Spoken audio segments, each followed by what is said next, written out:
Hello everyone, అందరూ ఎలా ఉన్నారు? Welcome to guidance bag ideas that move you forward. Episode 1 intro వీడియోలో మీకు చెప్పినట్టు ఒక బిజినెస్కి వాల్యూ ఉండాలంటే ఆ బిజినెస్కి ప్రాఫిట్ ఉండాలి. సిమిలర్గా మీ దగ్గర ఉన్న మనీకి ఒక వాల్యూ ఉండాలి అంటే మీ దగ్గర ఏముండాలి? సో ఏముండాలి అంటే దానికి ఈరోజు మనం ఒక పారామీటర్ డిస్కస్ చేస్తున్నాం. అదే understand life time expenses, which is the first and foremost important step in personal finance. అసలు ఎందుకు లైఫ్ టైమ్ ఎక్స్పెన్సెస్ని అర్థం చేసుకోవాలి? ఇన్కమ్కి తగ్గట్టున్న ఎక్స్పెన్స్ ఉంటాయి కదా అని అనుకోవచ్చు. Let's break down this into further steps. Viewers, మీరు ఎప్పుడైనా ఆలోచించారా? ఇన్ జనరల్గా మోర్ దెన్ 70 to 80% ఆఫ్ ఇండివిజువల్స్కి ఎర్నింగ్ అనేది ఒక ఫిక్స్డ్ లొకేషన్ నుంచి జరుగుతుంది. అది ప్రొఫెషన్ ఏదైనా కావచ్చు.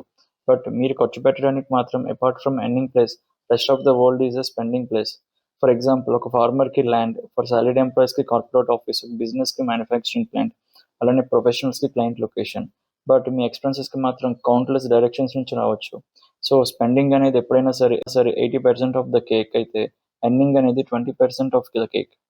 ఇన్కమ్ వ్యూలో ఆలోచిస్తే మీరు తలుచుకుంటే ప్రాక్టికల్గా వెంటనే ఇంకొక ఇన్కమ్ ఇమీడియట్గా కానీ షార్ట్ టర్మ్లో కానీ క్రియేట్ చేయడం చాలా కష్టం.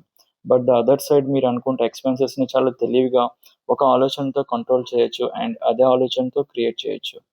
అసలు లైఫ్ టైమ్ ఎక్స్పెన్సెస్ని అర్థం చేసుకోవాలి. Weirs, let's make a simple comparison here. ఒక ఎగ్జామ్ పాస్ అవ్వాలి అంటే కాన్సెప్ట్స్ అర్థం చేసుకోవాలి. అలానే ఒక జాబ్లో వర్క్ డెలివర్ చేయాలి అంటే మీకు మీ రోల్ ఏంటో అర్థం అవ్వాలి. సో సిమిలర్గా మీరు ఒక ప్రామిసింగ్ అల్టిమేట్ ఫైనాన్షియల్ సెక్యూరిటీని బిల్డ్ చేసుకోవాలి అనుకుంటే ఇన్వెస్ట్మెంట్ కంటే ముందు ఎక్స్పెన్సెస్ని అర్థం చేసుకోవాలి. వ్యూయర్స్, మీకు ఒక సర్ప్రైజింగ్ ఫ్యాక్ట్ చెప్పిన, మీరు చైల్డ్గా ఉన్నప్పుడు కూడా let suppose at the age of 6 years మీ లైఫ్ టైమ్ ఎక్స్పెన్సెస్ ఏమై ఉండొచ్చు అనేది మీ ఫాదర్ ఈజీగా విత్ నో ఎఫర్ట్ ఎస్టిమేట్ చేయగలరు. బట్ ఐఎమ్ 200% షూర్ దట్ మీరు ఎక్స్పెన్సెస్ చేసినట్టు మీరు ఎంత సంపాదిస్తారో ఇన్కమ్కి ఎస్టిమేట్ చేయడం అవుతుందా? The answer is a big no. So అందుకే లైఫ్ టైమ్ ఎర్నింగ్స్ అనేవి can't be 100% listed, but life time expenses can be listed even before you start earning 1 rupee. ఇంతకు ముందు స్లైడ్స్లో డిస్కస్ చేసినట్టు you can pass exam by understanding concepts, you can deliver the results by understanding the role, and the same way you can understand expenses to make inform choices. So ఎందుకు ఈ life times ఎక్స్పెన్సెస్ని అర్థం చేసుకోవాలి అంటే ఎక్స్పెన్సెస్ని అర్థం చేసుకోవడం వల్ల ఎక్కడ ఖర్చు పెట్టాలి, ఎక్కడ ఖర్చు పెట్టకూడదు అని కంట్రోల్ వస్తుంది. వన్స్ ఓకే ఫైన్, మీకు కంట్రోల్ ఎక్కడ చేయొచ్చు అని మీకు అనిపించినప్పుడు ఆ కంటెస్ట్లో ఉన్న ఆప్షన్స్ అన్ని కంపేర్ చేయడం స్టార్ట్ చేయాలి. అండ్ థర్డ్ స్టెప్లో వన్స్ కంపేర్ చేశాక you can make decisions that can create a value. This is how has to understand how to create value for money. Okay fine, ఇప్పుడు లైఫ్ టైమ్ ఎక్స్పెన్స్ని అసెస్ చేయాలని అర్థమైంది.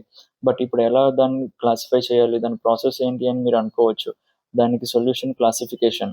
So ఈ విధంగా like mandatory life time expenses, option life time expenses, one time life time expenses. So ఈ విధంగా మీరు 3 కేటగిరీస్లో ఎక్స్పెన్సెస్ని classify చేస్తే మీ దగ్గర ఉన్న లిమిటెడ్ రిసోర్సెస్ని ప్రయారిటీ బేసిస్లో కన్ఫ్యూజన్ లేకుండా ఇన్వెస్ట్ స్పెండ్ చేయొచ్చు.